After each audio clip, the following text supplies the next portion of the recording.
I guess, Oh, drive out of the park. Oh, that's probably why she didn't stay, because she can't drive at night. She drove Right. herself over. But her daughter is there, their oh, daughter. if I had known that, we would've gone and picked her up and brought her back. Yeah, I would've picked her up too, I mean. Oh, well. Okay, the video's going, right now. Smile. Online, hey, online, we got Gail and Avon, we got Chris and Linda, and we got Arlene. They're all online, in person right now, anyway. Arlene? We have Audrey, we have Anna, she is here, she'll be sitting there when she gets in. We have Joan Robbins, she'll be sitting there when she gets in. We got Pauline. And I'm sitting here. We got Steve. Hi, Linda. And me. we got Joe. Yeah. And Beth's not feeling well right now, and Jan Ledwith, we're not quite sure what happened with her. So that's all we got. In case you didn't hear, or you see any of the things that got put out there, Mark Gerger passed away on Sunday. Wait, no. And it was totally unexpected from what his daughter Sarah said. So I'm not sure what the circumstances in. His daughter, when I talked to her, she was not really in any kind of conditions to go into detail. You could tell that wasn't what was on her mind or anything like that. They already have a service scheduled at the funeral home, but I don't think any of us are flying out to Michigan for it. But it's in Michigan, in Kalamazoo, at the funeral home, and it's gonna be online. There will be, they'll be sharing the link with me, and then on Sunday, I mean, if anyone wants to come here on Sunday to see it, I'll make sure to get this, go online and get it displayed in church sanctuary or something online, so people, well, maybe not on that, but on the TV or something, the social halls. Oh, they don't have children's Christmas music rehearsal this Sunday. That's right, because Yvonne's away, so we will do it in the sanctuary, if anyone's interested in watching the service online. Pardon me? Yeah, is it possible to get the Michigan address? Yes, Arlene, I can email, I'll email you his address. And we'll put I that would out. appreciate it. Sure, Is it that bad? no problem, Is it that bad? yeah, no problem. Just so you know, his It's like it's a Michigan, little windy outside. excuse me, his Michigan address is in the directory. And- Well, but I don't have a copy of the new directory. Right, yeah, I understand, Arlene, I was just saying for everybody else, just so they know, it is in the directory, but I'll email it to you, okay, Did you hear Arlene? that he died? Okay, and wouldn't hurt to put it out for anybody else that wants to send cards or anything. Very Right, sad. right, yep, That's what you posted on your email, didn't you? I'll put it out, don't worry. Thank you. No, yeah, you bet. Tomorrow is not promised. Okay, and there's Joan now, she's in, I don't know. there you go, all right, so we're all here, and,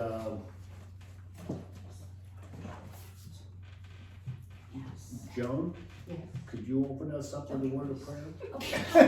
Oh, wait, you sit down. Well, what I was gonna tell you was, I got a straw from the bottom drawer in the kitchen, and now I can't get the drawer closed, and I was gonna take it all apart, but I knew you were starting, so I came over here. Okay, we will wrestle with it afterwards. That's what I figured. All right, if you could open us up with a word of prayer. Let's pray.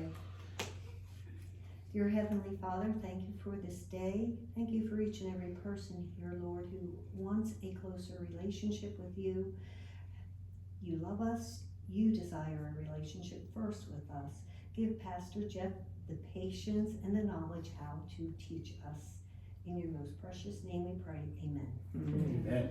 Okay. didn't say close your eyes, fold your hands. I heard her in my head. Remembering everything from Moana. just a little bit. Stand up, sit down. Okay, we are in Daniel chapter 3.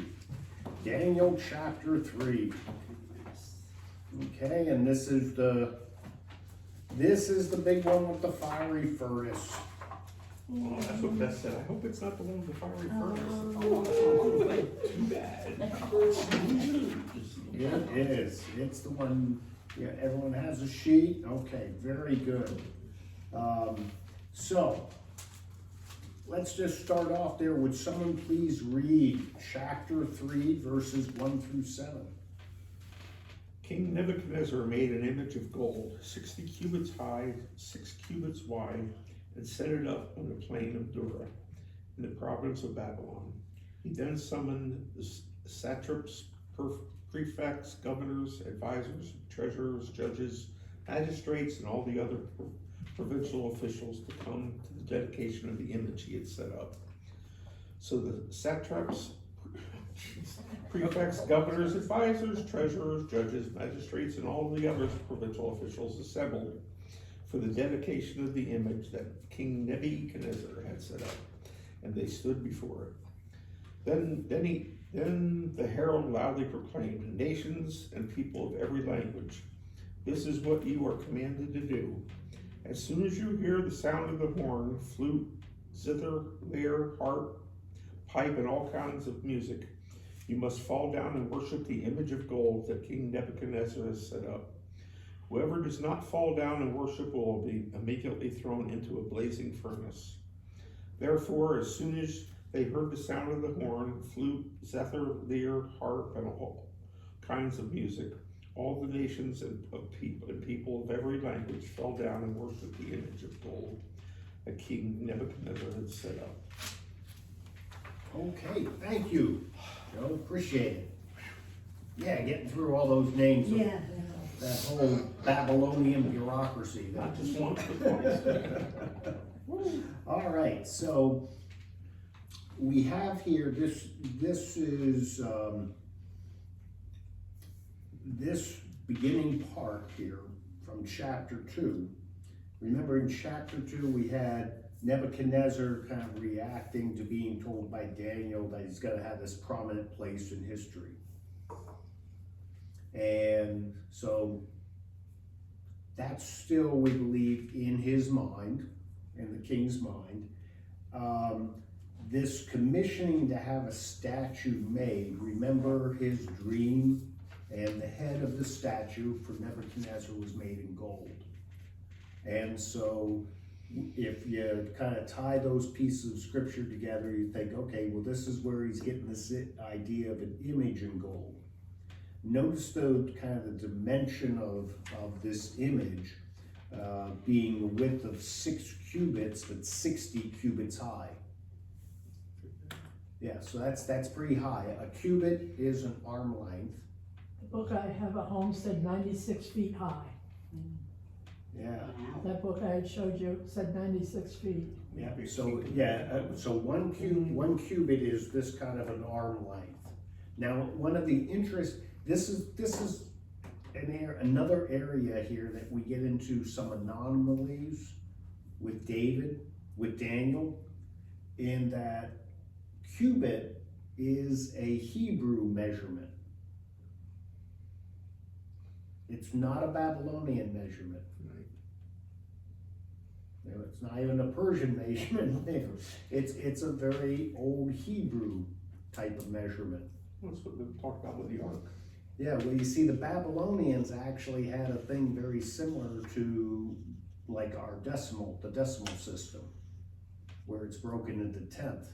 It's the Hebrews who didn't have rulers or a sense of measurement that just said, okay, well, here's an arm length, there you go, there, this many arm lengths, and we'll call this arm lengthy thing a cubit. That's by women we're allowed to be. But of course, your arm length might be a little different than my arm length versus different Yeah, than your arm I was length. gonna say, isn't everyone? It's not an exact science. And that's because the Hebrews didn't have a good sense of measurement of things.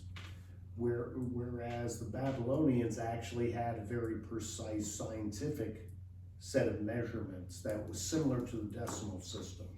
So we see here in Daniel him using this cubit measurement, which is Hebrew, and then later on when we get into the names of the officials and when we get into the musical instruments, it covers a wide diverse of names for musical instruments and for names of the officials that isn't just Babylonian, which causes people, scholars, when they look at this, kind of scratch their head and say, what? It doesn't change the story, but they just kind of wonder, well, gee golly whiz, why? Why did this happen? What's the reason for it? Now, a big thing that happens here is, notice in chapter 3, the other two chapters told us when during the reign of Nebuchadnezzar things were happening. Notice in chapter 3, it doesn't tell us. Now, the earliest hint we have to it is in the Septuagint. Remember that from the history of the Bible? So the Septuagint contained a note that said this was the 18th year of Nebuchadnezzar's reign. So it's a while. Remember, the other thing happened about his 3rd year. So now we're further on from the dream, and maybe he's kind of lose sight of Daniel's God and who it is, and he's kind of thinking pretty highly of himself. The 18th year would put it after the Hanging Gardens were made. It would actually put it at the apex of his career. Babylon is a huge kingdom known throughout, so they kind of, the speculation early on in Christian history and thinking is that probably the 18th year. Now, kings back then making statues of themselves is not an uncommon phenomenon. And having people bow down to them is not uncommon either.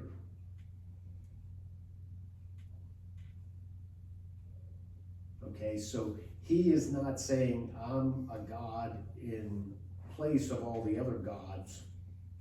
He's just saying, my works are such that I am now godlike and my kingdom is such. The Babylonian literature of the time that has been uncovered has Nebuchadnezzar, I am the greatest king of all the world. And I am the king of the world. And they see themselves in this kind of exaggerated form that they're it. And so that gives them godlikeness. And the belief that is, this making of gold, this gold is an important source of wealth. It is during this time, for the very first time, that they start making gold coinage. And so the thing is another way of showing, so not only was his initial dream with the statue, the head of gold, but because in just human history here, gold is the main source of value and everything. This is showing another display of his power and wealth and prominence by making this whole statue of gold.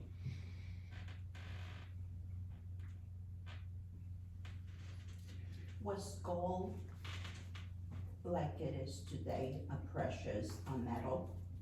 Well, this is really the beginning of time where it's becoming a precious metal enough that it's being used as a source of exchange and value in human history. See, early, because gold, in order for you to get to the gold that's of value, it has to be refined. And previously, that type of refining wasn't available.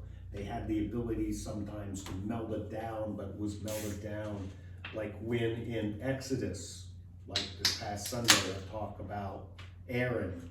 taking all the gold earrings and melting them down.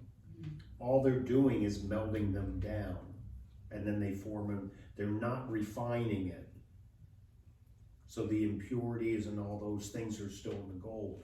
So gold back in the Exodus days and the old Pharaoh's days, it didn't look like the gold we think of, like a gold ring where it's got the gleam and the shine.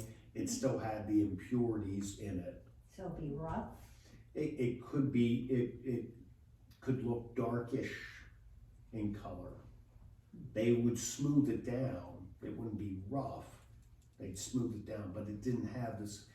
We would not, when you look at, when they uncover archaeologically things of gold from the past, it don't look like gold. Because it still has all the impurity. They didn't learn refining techniques. In Babylon, during the reign of Nebuchadnezzar, they actually developed refining techniques, and they start actually making gold coinage. And coins begin as a way of exchange and value. And so that's one of the other areas where some think they're talking gold, and he wants to make the statue because look how rich I am. I could just even make a statue of myself. Just put it out there. Now we go through all these officials, and satraps, they're chief representatives of the king. They would, they didn't have internet, they didn't have AT&T or phone services, so he basically had officials that we call messengers, but they were very important people because they are conveying the very words and orders of the king, and they had the authority of the king. Prefects were military commanders. The governors were civil administrators over different districts and areas. Advisors are the counselors around. Treasurers, those are the managers of funds.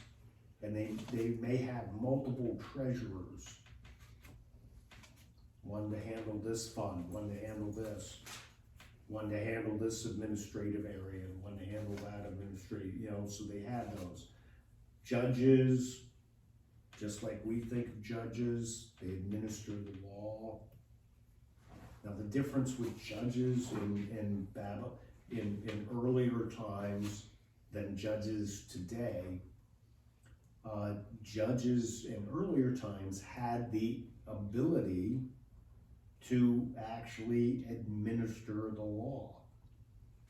So when judgment was rendered, they had what we would call like a police force, but it was similar to the military to make sure it was carried out and executed. And so that was a big difference with judges. And then magistrates, those are the ones carrying out that orders from the judges, and that's the group. And then they even say other province officials. So these are all the small fries in little towns and things like that. So he's getting all the leadership, all the important people, even the small important people together. And he has that decree, so demanding this public recognition, this kind of act of worship. And notice how he views the breadth of the kingdom. Peoples, nations, and men of every language. Again, that idea that he's worldwide. He's the king of the world.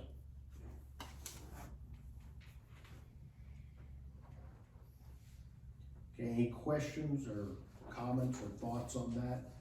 Oh, the musical instruments, I forgot. Yeah, the musical instruments. So there's some neat oddities in this. So you got the horn. The horn is pretty much literally a horn. The Hebrews had the shofar, but these horns, when they're talking the horns, would be like a bull's horn, hollowed out and turned and blown through as a literal instrument. And then they learned to add on to it with wood to make it longer, to give different pitches or to different sounds. But it always maintained that element of an actual horn from a critter. That is a very Hebrew type instrument. The pipe, this is a real conundrum here. What's the pipe? Does anyone know what the pipe is? Pipe, the piper with the horn. Well, you're thinking of piping, yeah. Yeah. But there's a smoking pipe. That's all Percussion that thing? Hmm? Percussion? Yes. No, so a pipe, and this is what makes this difficult, but now, again, please note, by my saying it's difficult, it's just no difficult because you scratch your head saying, how can it be in there? As to the best of our knowledge and our archaeological evidence, Babylon did not have the pipe yet. Pipes was a Greek instrument that doesn't come into being until much later on, after Alexander the Great, in that time period. And it's the pipes were the type of things that you see in some Shakespearean plays when they're like The Tempest and everything, and they're talking about Greek. It has multiple, it's hollowed out wood pieces that go down multiple lengths and kind of shrinks in size, and a person can blow on it for the different notes. is that like the Irish bagpipe? Yeah, Well, that's what it makes me think of. yeah, but a bagpipe, you're pushing more air through it. But yeah, it's kind of similar, but the person just blew in it. There was no bag or anything like that.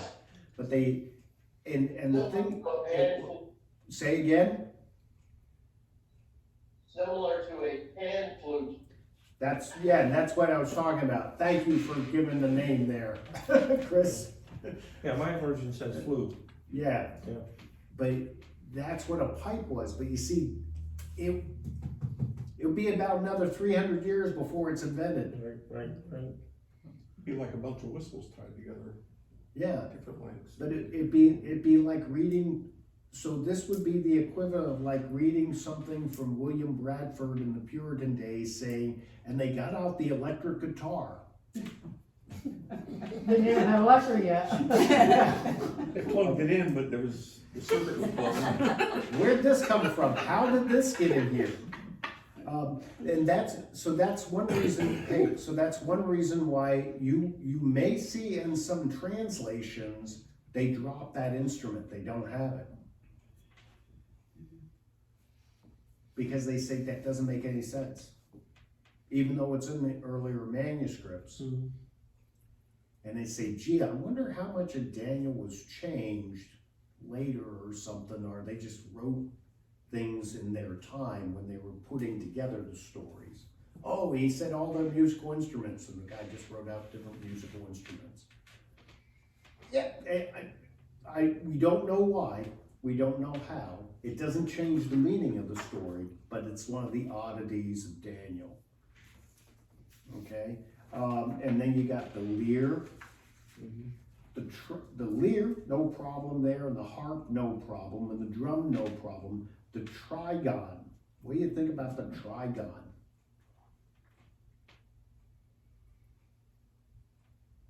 Is that the same as psaltery? Pardon me? Is that the same as psaltery? Because mine said sultry. You say what? It's sultry. Sultry? Sultry. And mine says zither. The zither, yeah. Okay, that's not the Which same. rabbi then. is a Yeah. zither? So, zither was an actual instrument. Right. Here's one of the trigon, which is the way it actually is in the manuscripts. The word that would be in English would be trigon. No one knows. And so you got all these different translations giving different, like the zither, throwing the zither in there, throwing different parts of it. They said, haven't the slightest idea. Never seen the word. The only place it's ever been seen is in the Bible. It's not in any archaeological evidence. They don't know. And so translators, trying to say, well, so people to get hung up wondering what a trigon is, let's give it another name. And they'll give it another, well, maybe it was the zither, maybe it was this. And they pick some instrument that was around at the time. Isn't that something? Well, they shouldn't do that. They should do that. You put trigon. And he's showing the zither. Yeah, Chris is showing a picture of the zither online there. I think it's a trigon.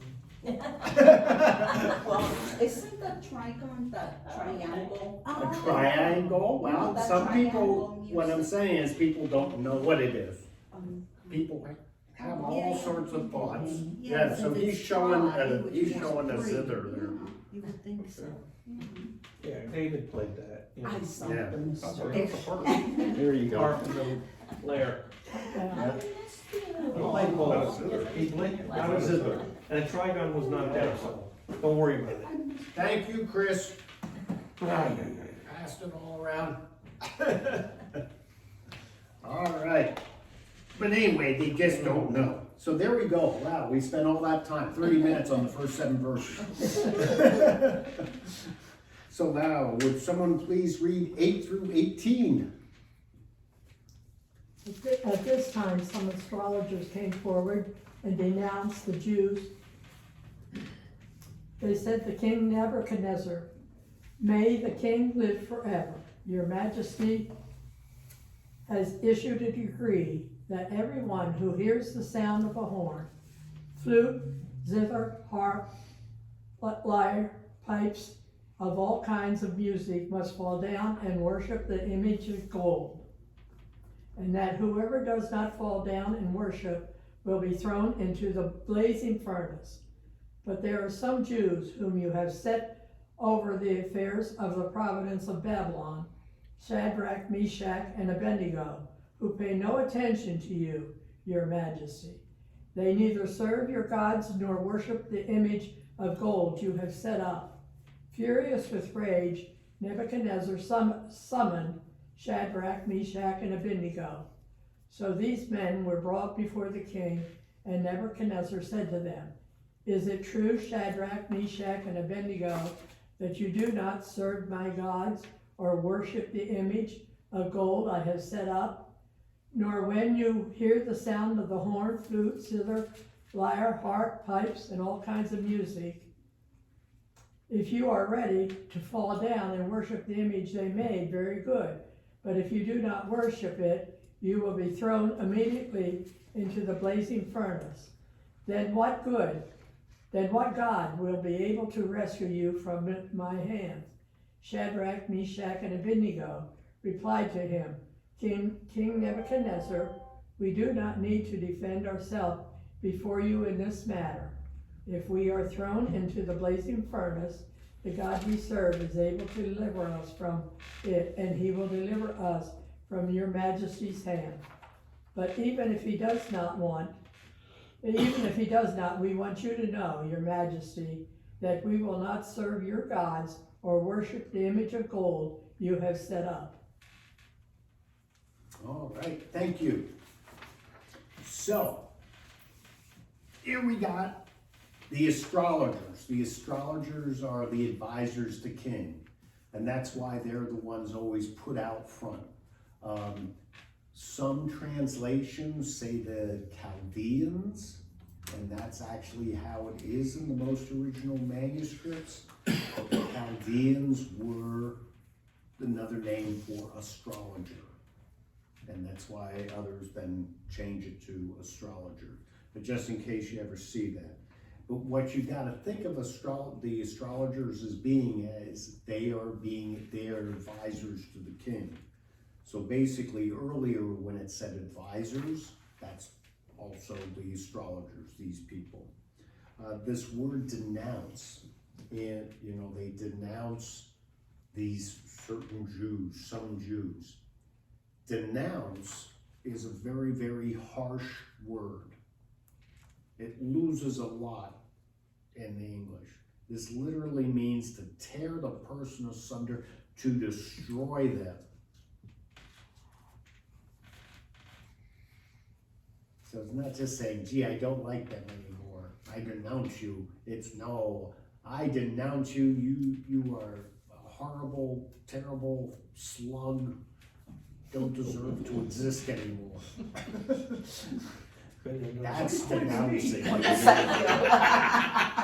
So descriptive. Okay, well, I can't very well point to Anna and Pauline, I'm sorry. Right here too. Okay. You got broad shoulders and hips, you can carry the load. Yeah, thank you. Now, and notice they talk about just certain Jews. Not all of them.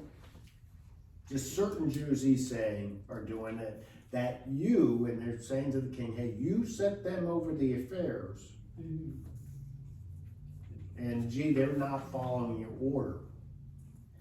So the importance here is what they're doing is they limit their focus. They're just, there had to been other people maybe, but they're just limiting to this group of 3 individuals, and they're individuals that are in positions of power.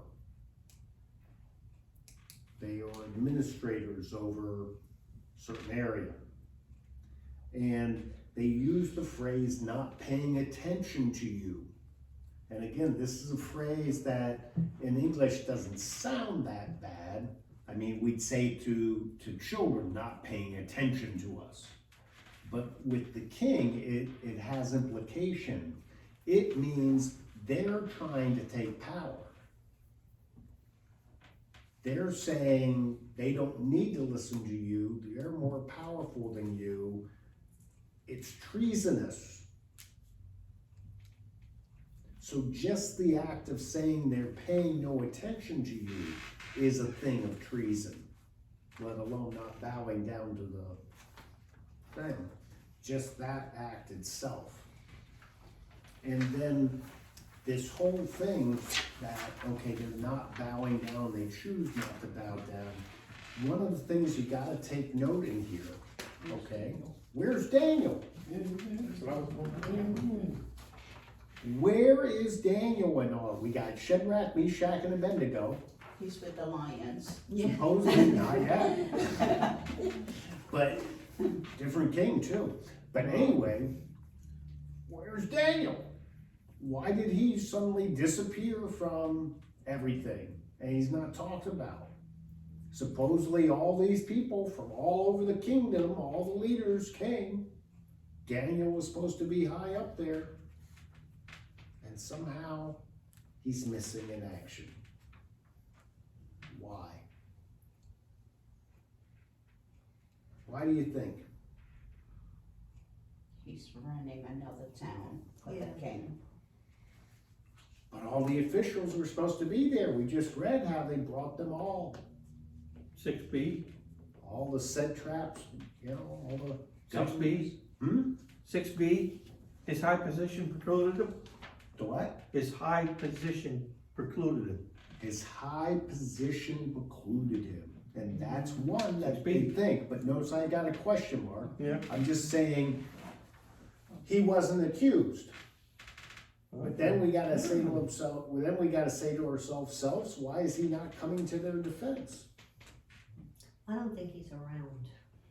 He's in Okay. another town. Yeah. So that's what He's like doing foreign relations and different. Doing foreign relations? Yes. Well, believe it or not, there are Bible scholars that throw that out. Okay, he's off doing foreign relations. He's off representing the king someplace when all this is going on. Or he's sick in bed. Yeah, Yeah. COVID. What you just said is one speculation that's out there. The other that's out there is he's of such a high position that these advisors don't bother mentioning him because they know they'll lose with the king. So they focus on his friends as a way of, they believe, knocking Daniel down. Yeah. But then, if that's the case, Why is Daniel not mentioned it? You think Daniel would say, excuse me, king. They're not the only one not bowing down to the statue. Or could it have happened that fast? You know, that the officials saw Shadrach, Meshach, and Abednego not bowing down and immediately went to the king, and the furnace was already cooking, so they were taken down right Well, away. the events do happen really, really quick. But it still begs the question as, where is he at? He's supposed to be a big official right there in the court of the king, his number one person, and he's missing in action in this Yeah, story. he should have been there because he should have had to bow down too, Yeah. actually, right? Now, here's the other explanation for it, okay? And depending on, you know, how you view scripture or what have you, may or may not like this, but the other explanation that's offered is these particular stories of Daniel are stories that were individually floating around for a while in Jewish society. There is manuscript evidence, of just these stories by themselves. You know, the statue story, we won't do the king. They were known as the exile stories. And that what happened was they were individualized and people just kind of scrapped them all together and then said, here's the book of Daniel.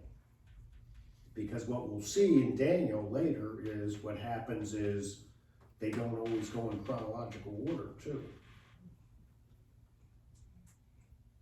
And then we get all of a sudden these visions, the end of Daniel will have these odd visions that'll leave us scratching our heads that don't seem to match with any of the stuff earlier.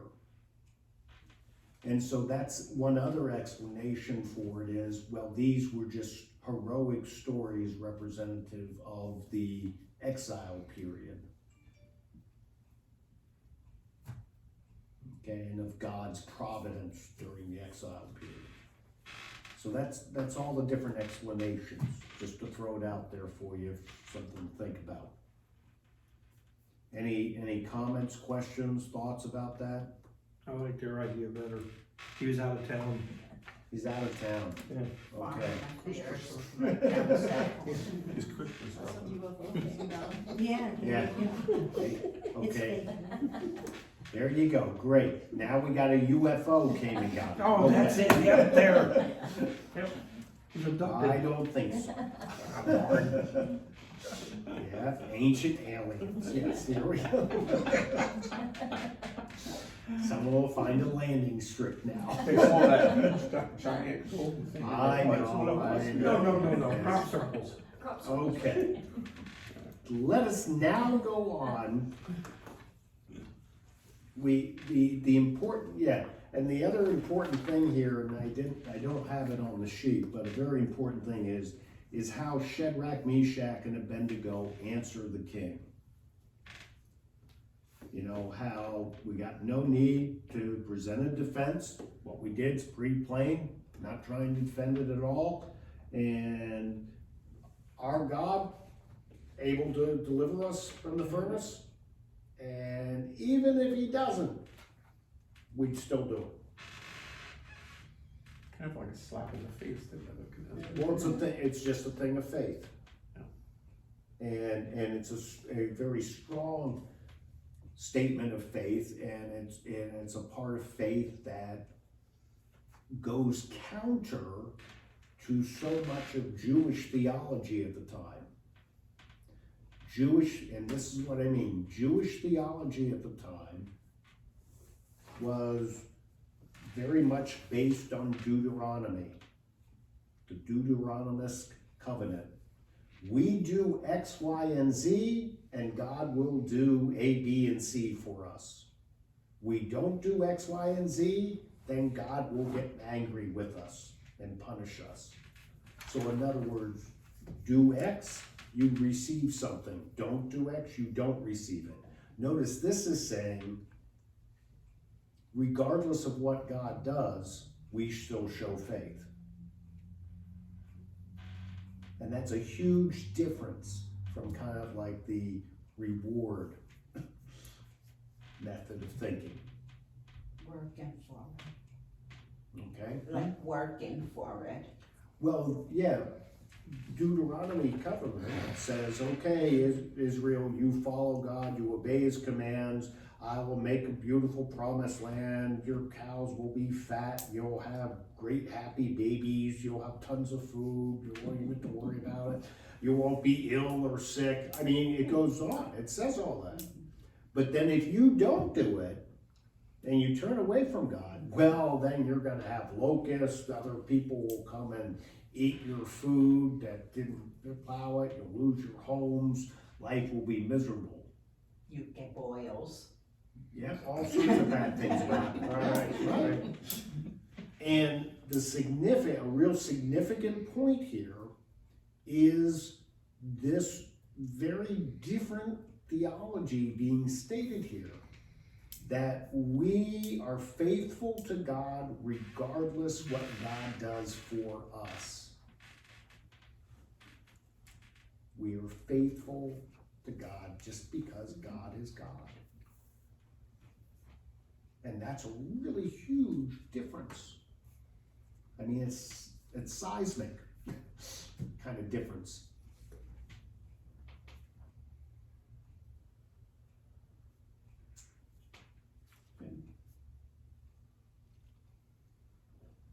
Okay. So now let's get to the pharmacy part here.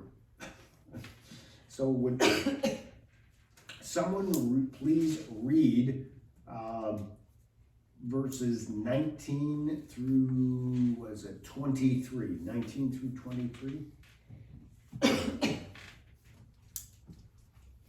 Then Nebuchadnezzar was furious with Shadrach, Meshach, and Abednego, and his attitude towards them changed. He ordered the furnace heated 7 times hotter than usual, and commanded some of the strongest soldiers in his army to tie up Shadrach, Meshach, and Abednego, and throw them into the blazing furnace. So these men, wearing their robes, trousers, turbans, and other clothes, were bound and thrown into the blazing furnace. The king's command was so urgent and the furnace so hot that the flames of the fire killed the soldiers who took up Shadrach, Meshach, and Abednego. And these 3 men, firmly tied, fell into the blazing furnace. All right. Thank you. So, in your handout, and I hope you guys online got it. I know Gail and Evan, you don't have it. I got a picture of a furnace that's actually from the archaeological digs in Babylon. And what you got to see is, so on the left of that photograph, that little enclave, that's a small furnace. On the right, the big opening that looks like a little cave opening type thing, that's the big furnace, where they would do executions. Now, the idea of executing someone by fire it dates really far back, and there's actually significant religious reasons for it that will continue all the way into the 1600s. And the religious reasons are, if you disintegrate the person, if you burn them to ashes, then they can't go anywhere in the afterlife. You have eliminated them from eternity forever. And that was their view. And so, as a means of execution, it was considered harsh in that sense that it really, really killed you forever.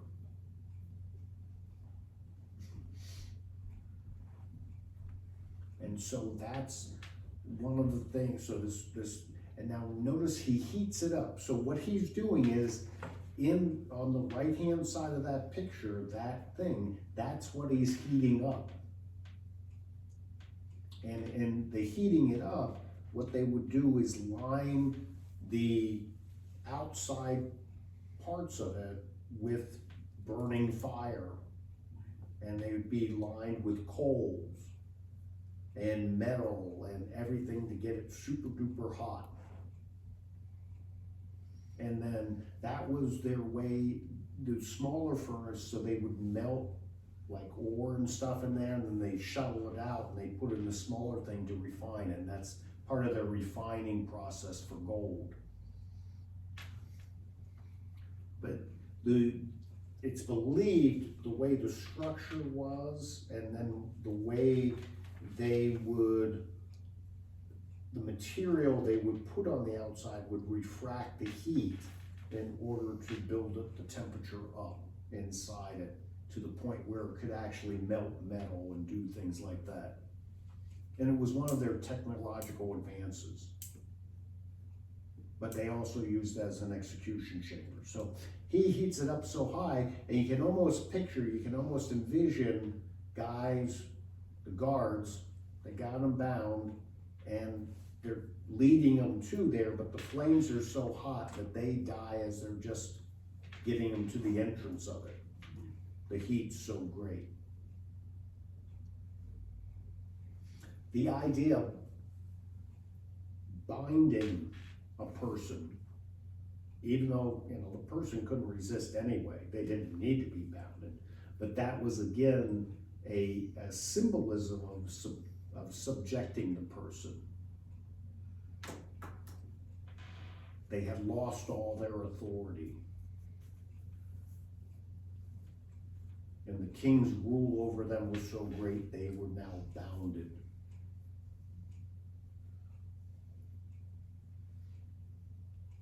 And the only reason that anyone can think of for why it goes into all their clothing they're wearing is just because it comes into play later on in the story. There's nothing significant about the clothing except that was the standard clothing for the province administrators. So the king was furious and mad. Yeah. Because they reminded him that he's not God. You know, it's Well, like, some that's see it as God, that, yeah. you know. They see the other thing is he could just see it as a challenge to his own authority coming from these upstart Jews who just should feel grateful that they've been given such high positions. And who are they to be challenging me like this? So he gets mad, heats it way up. Now the idea of saying heating the thing up to, what's the level there, they say 7 times or 7? Yeah, 7 times. 7 times. Yeah, 7 times. Again, that, they really didn't have a way of measuring the heat too well, other than, gee, that's hot, and that's real hot. So 7 times is figurative. And in the Hebrew use of numbers and also their numerology of the Babylonians and something, 7 is perfect.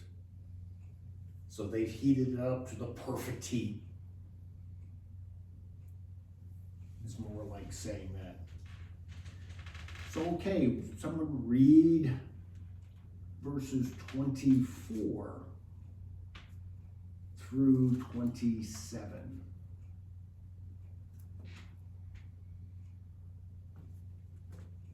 Then King Nebuchadnezzar leapt to his feet in amazement and asked his advisors, "Weren't there 3 men that we tied up and threw into the fire?" They replied, "Certainly, O king." He said, "Look, I see 4 men walking around in the fire, unbound and unharmed, and the 4th looks like a son of the gods." Nebuchadnezzar then approached the opening of the blazing furnace and shouted, "Shadrach, Meshach, and Abednego, servants of the Most High God, come out, come here. So Shadrach, Meshach, and Abednego came out of the fire, and the satraps, prefects, governors, and royal advisors crowded around them. They saw that the fire had not harmed their bodies, nor was a hair of their heads singed, their robes were not scorched, and there was no smell of fire on them. Then Nebuchadnezzar said, Praise be to the God of Shadrach, Meshach, and Abednego, who has sent his angel and rescued his servants. They trusted in him and defied the king's command, and were willing to give up their lives rather than serve or worship any god except their own God. Okay. All right. So, in here, we started late anyway too. In here, you got the, so the men are into the furnace, and now all of a sudden the king jumps up in amazement as he's watching that. And we have that very important, I see 4 men unbound walking in the middle of the fire, and they are not hurt. And the 4th has the appearance of a god.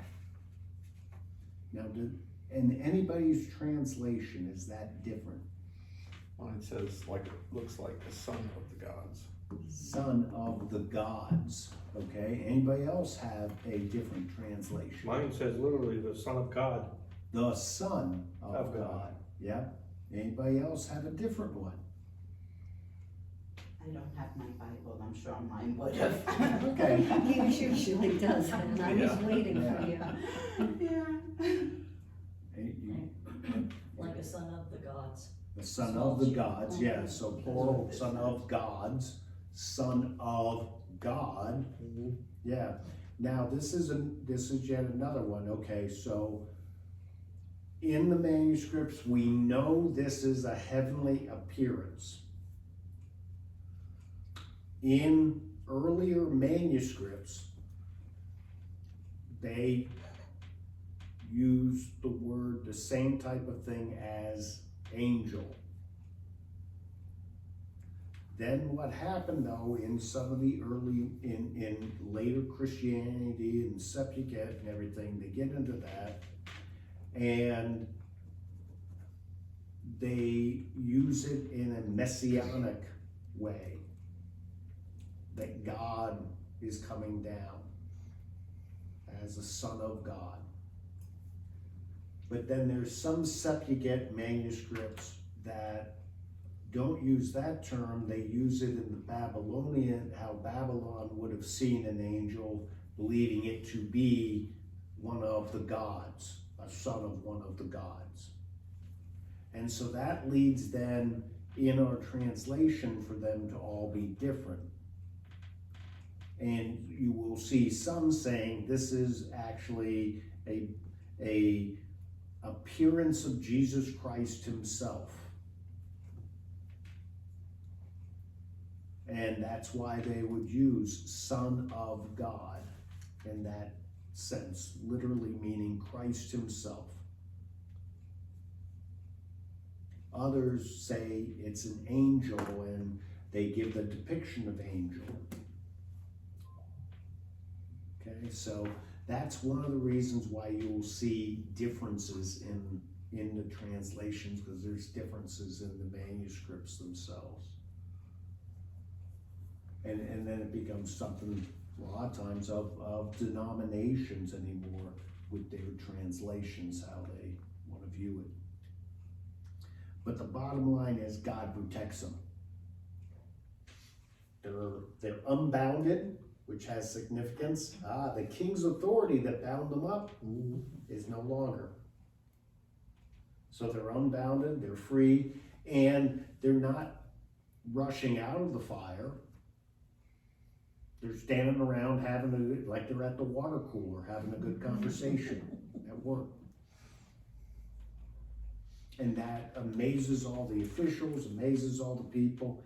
And so they say, hey, come on out.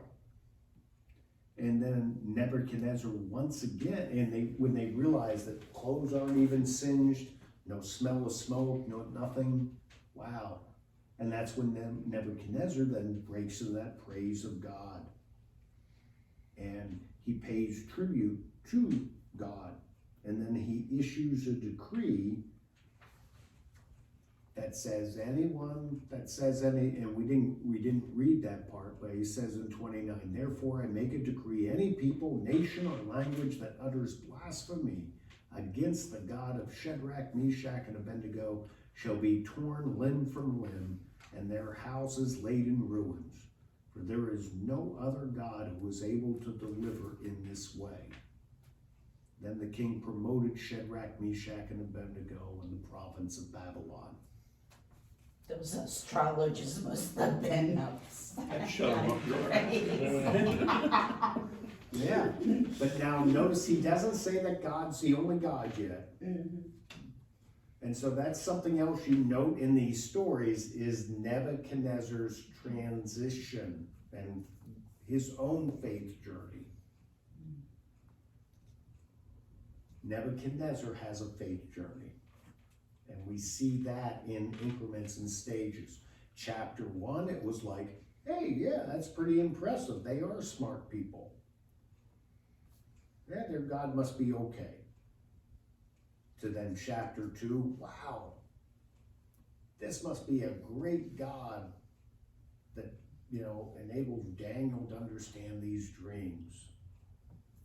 And he's just amazed, but he's one of many gods. And now, wow, no other God could do what this God did. So now with this decree, you can't blaspheme against their God. We still have all other gods and goddesses. And please take note, I still got my statue and I want you to bow down to it. That didn't change. He didn't say, take down that statue, I'm no good. I'm not up there with God. You don't have to do that. He didn't, it doesn't say he reversed the decree about bowing down. So, Do you see that in the story? That's- no. That's what I'm saying. It's not in the story. He issues a decree that says no blasphemy against Shadrach, Meshach, and Abednego's God.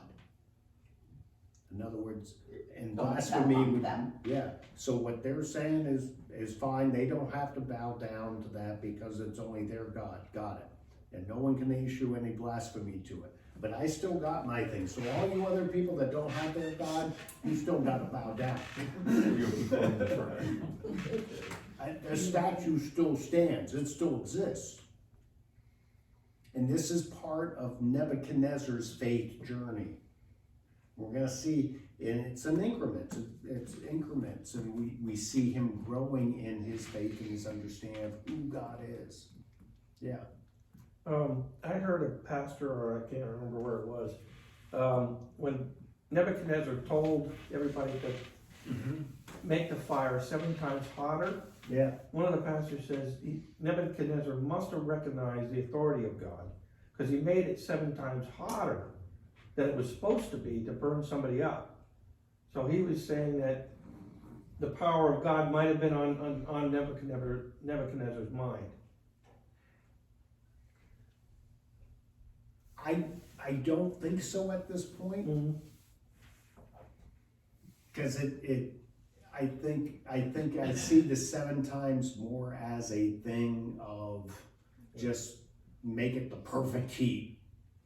And he's so mad, he's so upset at them and so angry with them. How dare these little schlep of a people I brought out of Israel, how dare they challenge my authority?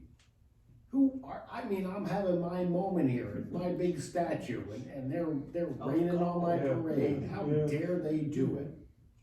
They're not even Babylonians. What's wrong with these people? Oy vey. But anyway, so, I think it had more to do that, and then it's just symbolism of the thing saying, I'm gonna make this the perfect heat to totally wipe them out. There won't even be an ash left of them. Ha! I'll show them. And I really think that's more what it, that's just me personally, my way of understanding it. Any other comments, questions, thoughts? Okay, well, it was good seeing everybody. You have a good night. Bye. Bye, Chris and Linda. Live long and prosper, Chris. Bye, Arlene. Bye, Gail Enjoy and the Evan. sunshine. Yeah. Oh, I know, isn't it something we're supposed to have rain again on Saturday, a rainy Yes. weekend? Start Friday night, go all day Saturday, yup, yup, yup. Everyone's life, some rain must fall. But every weekend? Every weekend, I Doesn't know. bother me. I just stay in the house more. Yes, yeah, You'll find those same householders this. and I hope it doesn't rain too much on Sunday for No, It's Emma it's a taking book I the have kids that's to just in the- Mozilla. It's 96 right. feet, 96 feet. It's supposed to be nicer or something. Yeah, that'd be lousy if it's raining then. Some place I saw They 90. probably love it. Yes, that's right. Yeah, Yeah. Obama them. I'll bring it next Where week. you going, Deanna, and Cleveland? show you. Hopefully you get a good night's sleep tonight, you know? Yeah, That's it. okay. I will. Did you say something about next week we're not gonna be here or something? No, we are here Oh, next okay, week. okay, just so I, Don't know why, oh, we need to turn that off. I don't know why people think we're not gonna be here next week. So. I am not gonna be. Yeah, so next week,